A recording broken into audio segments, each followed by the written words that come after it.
Good. So this is the start of a bit of a journey for us. Well, we're already. Don't talk to me about journeys.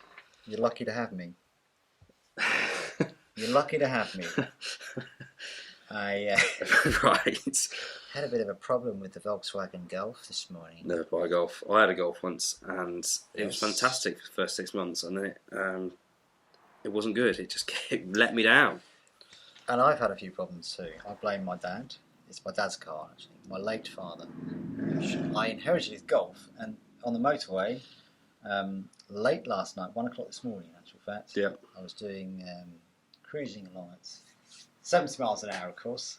Of course. And then That's a David Brent thing, isn't it? Suddenly- 75 out, no more. No more. No more. And then suddenly, down to 50. And I think there's a fault with the cruise control. The cruise, yeah, you see. Anyway, I took it to the garage. He's reset it. But See, that's a really interesting point, actually, because cruise control is put in for luxury. Never Do you not used use it? No, never used it. So my girlfriend's got cruise control on her Jazz, and I use that quite a bit. Does that help you keep to the speed limit and stuff? Yeah, and also I get kind of pains in my leg because Right. the angle of the this is Accelerator. a bizarre way to start a podcast, but that's good. The accelerator. It's a pedal. strange angle. Right. So in the kind of crook of your Yeah. foot there, I get pains. Right. So, which my van's a bit more laid back. I don't get that, but in her Jazz, it's quite So I think it's a really helpful thing. But my point is when they put that in, that never even crossed their mind. That what if it went wrong and you went from 70 to 50 within the space This of is the problem 5 with seconds? new technology. See, in the old days, cars were very simple. And, there was less to go wrong. Anyway, we digress. Yes. But you are lucky to have me here. Good, indeed. We all are. We all are. Thanks. So we welcome our viewers on YouTube. I approached Dad. Welcome.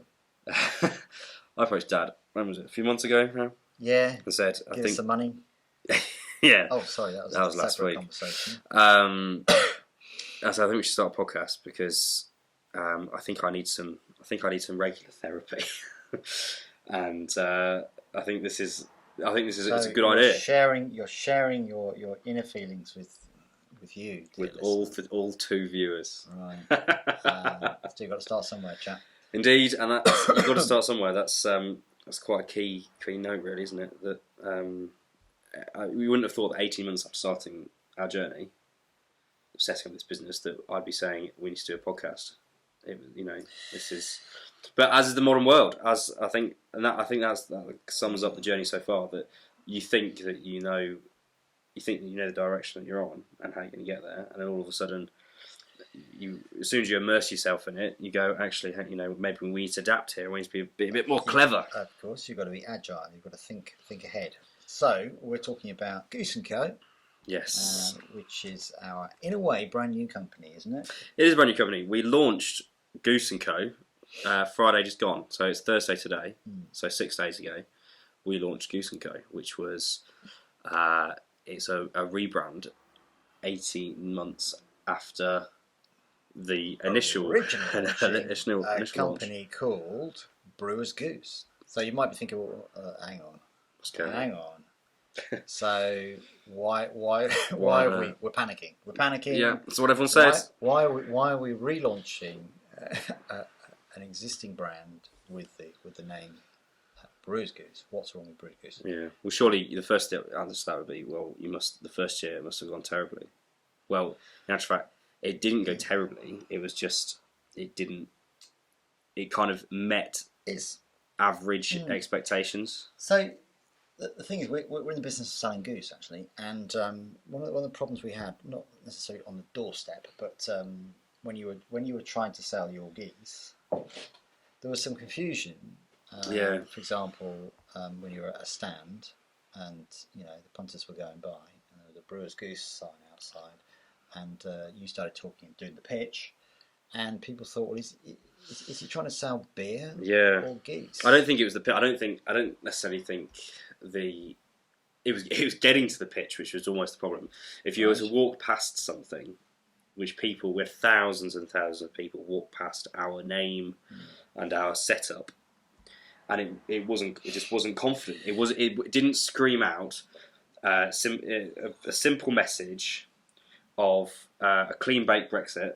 Oh, sorry. Hello. Hello. A simple message of. You're not laughing now, are you? Oh, sorry. That was my Nigel. Actually, you do quite a good Nigel. No. I thank you for your call. Anyway. Thank you, Donald. Sorry. What were we talking about? It wasn't a simple message. We promised ourselves we weren't going to talk about Brexit. Yeah. Yep. It wasn't a simple message, and it was confused. It was confused on the eye.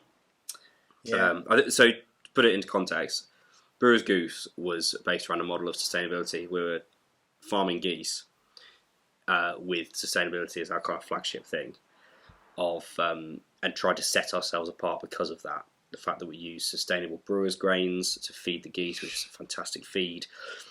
But what that kind of generated into was the fact that the elevator pitch had to start at sustainability. It got in the way of the product. Rather than starting at the product.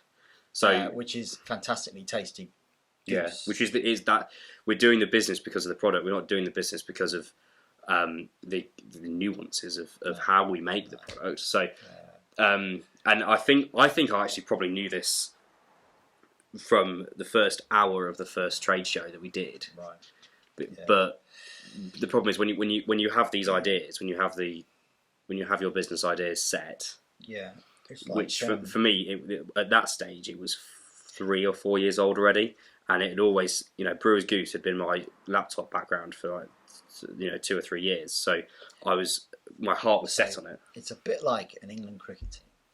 So you've got all your players. Before the series starts, who's going to bat 1, bat 2, bat 3. You've got your order in your mind. I wish You're fixed on that order, and it's only once you've played a couple of games. Yeah. You think, well, that doesn't work, so we'll have to bring him down from 1 to 4. Yeah. And so it is a journey, and you only learn from experience. So, and you can't attach sentiment to it, can you? No. So I think, as I say, so it'll be a different name next year. No, we're very happy with Goose Co. Well, I think we've been working with an agency since the start, really, to narrow our visual imagery and get everything set, and they've been absolutely fantastic. And the thing that Sean, a plug? Source Digital at Shrewsbury, excellent. I was joking. Okay, that's all right. That's good. There's no harm in giving anyone a plug. Not at all. So I think what they saw when I first walked in the door, however many years ago, was that I was absolutely besotted on this, and I was really confident in it. But I think I was more confident in the journey of how I got there rather than actually really immersing myself in what's going to make this sell. And actually, yes, we've been over-cluttering, because the real message of this business is how wonderful Goose is. Yeah. And what a sort of hidden gem Goose is. Mm. Now, how many of you out there have actually ever eaten goose, let alone at Christmas time? Mm. And that's the amazing thing, because goose is a fantastic meat, which many people used to eat, 100 years ago, or even less than that. Mm. And it's just gone out of fashion. And food is all about fashion, irrational decisions based on marketing, essentially. Yeah. Yeah. To a point. Oh, hello. To a point, I think. Am I talking rubbish? No, I don't think you're talking rubbish. That's my perception. Yeah, but then I wouldn't class you as a foodie. No, I'm not.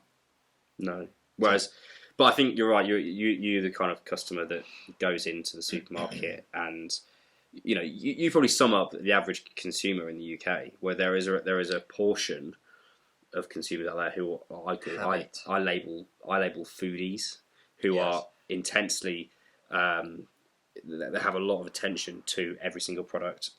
Which I met a lot last year. But even the foodies, you must concede, even foodies, and maybe you out there, you've got your own thoughts about this, and if you have, then let us know. Even foodies are like sheep. They follow trends. Wait until Jamie Oliver cooks it, and then all of a sudden, yeah. Precisely. So, for those of you old enough, to remember the 70s, there were certain dinner party dishes that you couldn't be seen without serving up. And then that evolved in the 80s and 90s and the noughties and so on. So I take. So like the latest thing would be like halloumi fries. Right. So It was pulled pork a few years ago. and because, as you say, maybe Jamie's done that or whoever. So Yeah. I think I agree with what you're saying, but I do think there are trends and people get stuck in a rut. Yeah. And so, what a great opportunity to bring Goose back onto the table, so to speak. Yeah, I mean, for me, it was. I saw Goose after the first time eating it, and I saw it of having this potential of this mystical kind of beast that no one would really consider eating. But it is, as you say, it's a hidden gem. So that, for me, that was the romance around it. Next time we're going to have some geese here. Yes. Not some actual live geese. No, they would make a noise and they might poo on the table. But we're going to have some actual food. And I know you can't smell the food, but it will taste and smell lovely, won't it? It will. I think it sums it up. I think what we're moving towards now is definitely bringing in that event atmosphere of food is undoubtedly enjoyed best in good company with good wine or good beer, and it's an event thing, and that's very much what we're trying to put. And so a lot of people will say, some people might say that they might have heard it from unreliable sources, and a reason why they might not buy Goose is, it's just full of fat. It's just fatty. So talk us through that. Well, it is. It is naturally. It naturally has a covering of fat. Now bit like pork scratchings, or a bit like pork. Full of fat. Yes, but pork. The thing is with pork is it has it's a lot easier to deal with. Right. Whereas the marbling throughout the meat is quite intense as well. So you have to cook it in a specific method, not too specific. You just got to have a basic idea of what you're doing, in order to utilise what marbling you have in the meat, but also get all the stuff out that you don't need. And this guy's got lots of really detailed and hopefully handy cooking tips on the website. So check that out. It is good, and I've yet to have any reviews on it, but on those recipes. I mean, I'm no cook. I read it. I thought, well, yeah, I can do that. Exactly. So I mean, it was funny. I got data analytics of the website yesterday afternoon. And you could go and you could see obviously how many people, when, what time of the day, what date, all this kind of stuff was going on the website. And you could see which page people were going to. And it was the article on how best to cook your bird. So Fred's fail-safe goose and how to carve your goose. So first of all, the website is called gooseandco.co.uk. Right. And then when you're on it, navigate to that page. Yes, that's right. It's very simple. You'll find it. It's a very simple and easy to use website. It really is. Although I would say that because he's my son, but actually it is. And of course, you can order your goose on there as well. You can order your goose. I mean, the whole website. It's a funny one. When we started with the agency last year, the first kind of brief that we gave them was we need a visual identity. We didn't start thinking about. We didn't think we were in a position last year to start thinking about websites and all that. We were just easy, catchy monkey. Yeah. But then we got a landing page up, and the problem is with having a landing page is that people want more.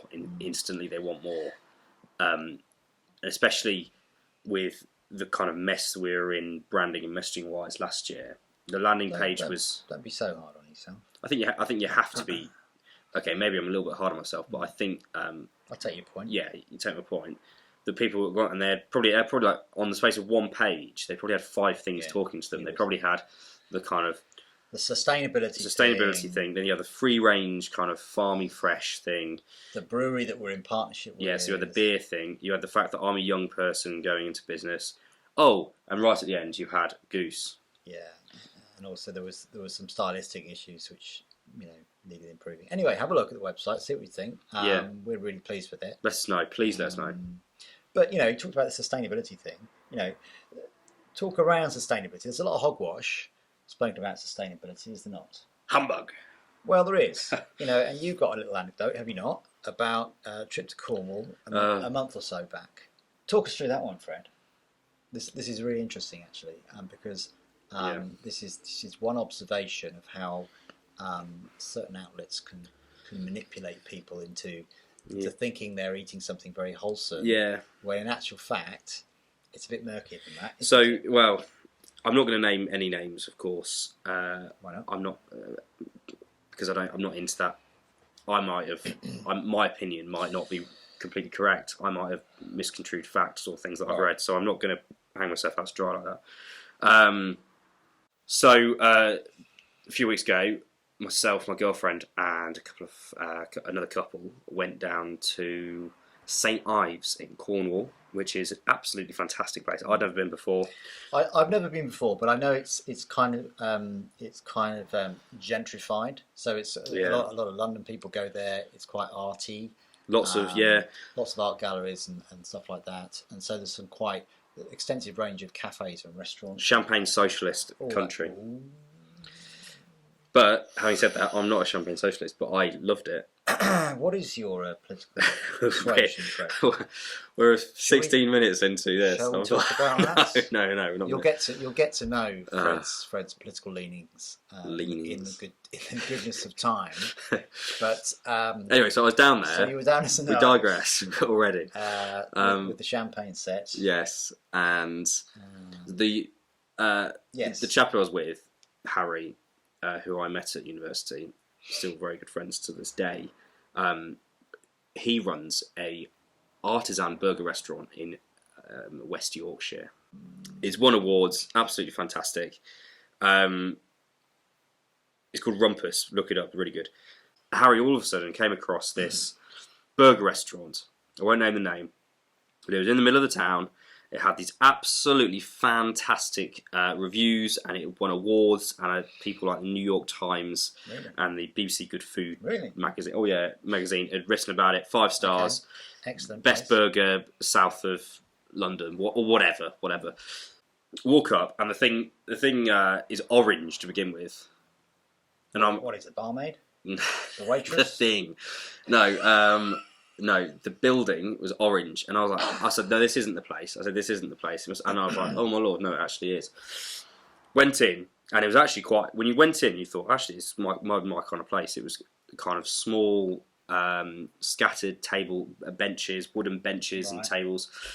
So I'm like, yeah, cool, that's fine. Hadn't really looked around at all. We'd had to book because it was busy. So we went for a pint, came back, and we sat down. And I looked at the menu. No, before that, I said, excuse me, I need a toilet. Where's the toilet? And they said, you've got to go out the front door, turn right, and then go round to the back of the building. Haven't got a problem with that at all, in isolation. So I went round, obviously came back, and I thought, the toilet's out there, it's all right. And then I looked at the menu, and it was like 15, 16 quid for a burger and chips, okay? If you wanted... London prices. Yeah, so London prices. It didn't marry what we'd experienced in St Ives, so they were pushing themselves. Premium. So they were charging a premium, A, because it was in St Ives, and B, because they were something special. Yeah. Okay. So I was like, blimey, I've just pissed in a kind of in a dunny outside, a bucket in a hole. It wasn't a bucket in a hole, but you get the idea. This burger must be absolutely fantastic. Again, in isolation, haven't got a problem with the following. Another couple came and sat down on the same table. So they weren't isolated tables. Yep. Which, again, I've been in restaurants like that. Hasn't offended me at all. And then I kind of leaned back, started looking on the walls, and it's like, all of a sudden, it starts virtue signalling at me.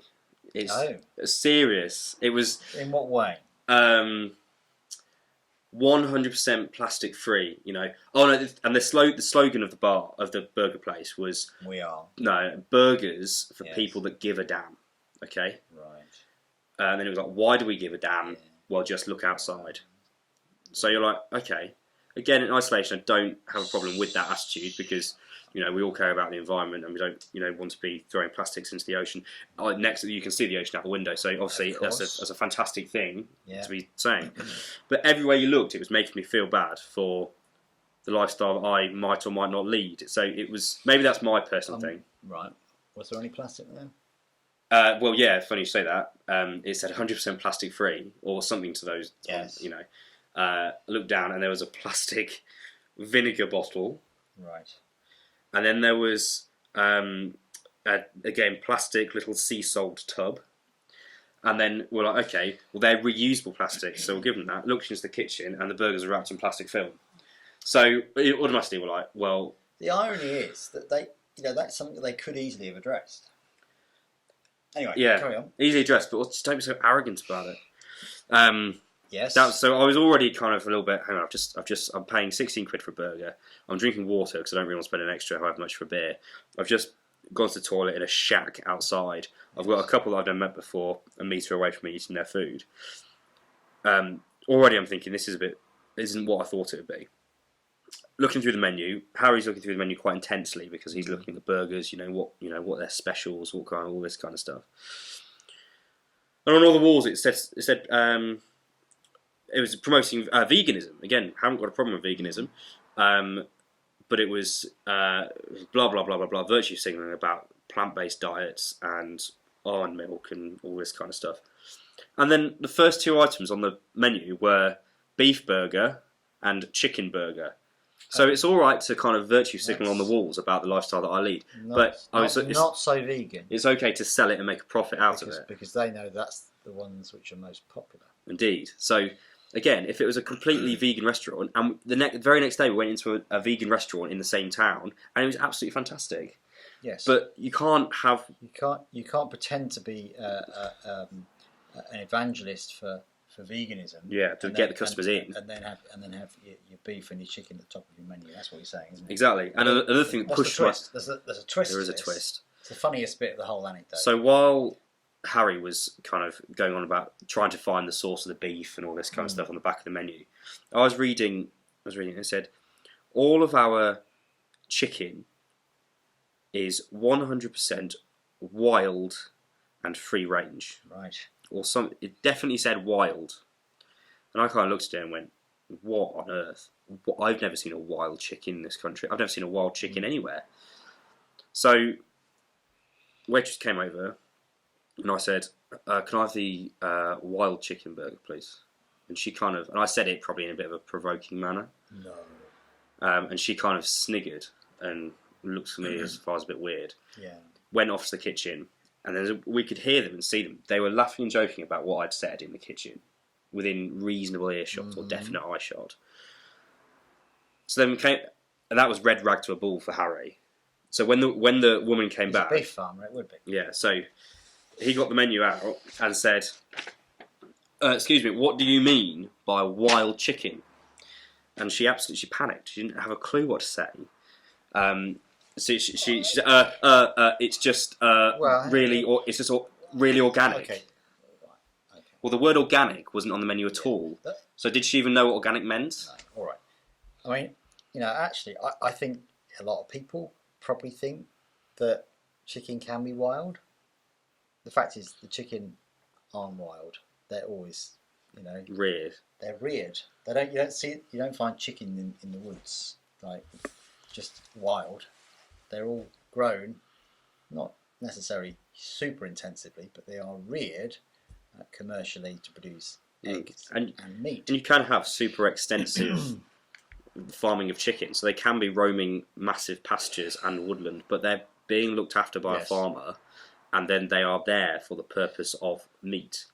So go on. You can't. Yeah. So it really rattled me. That. Yes. The moral of this story is that we're very proud of the provenance of Goose Co and our meat is sustainable. We work really hard.